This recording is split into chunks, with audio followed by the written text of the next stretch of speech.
యూదయ బెత్లెహేము యెరూషలేము పరిసర ప్రాంతాలలో. యెరూషలేము అనగా దేవుని యొక్క నివాసము ఉన్నటువంటి స్థలం అని అర్థం. ఇప్పుడు ఈ వ్యక్తి ఎక్కడికి వచ్చాడు అని చెప్పేసి అంటే యెరూషలేములోకి వచ్చాడు. అక్కడ ఏమున్నాడు? కాపురం ఉన్నాడు.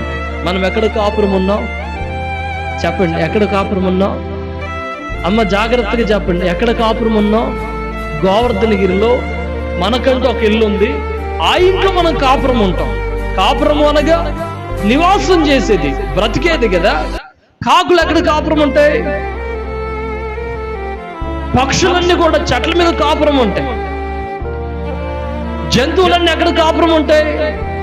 అడవిలో ఉంటాయి. అవి అక్కడ కాపురం చేస్తాయి, పొదలల్లో, గుహలల్లో.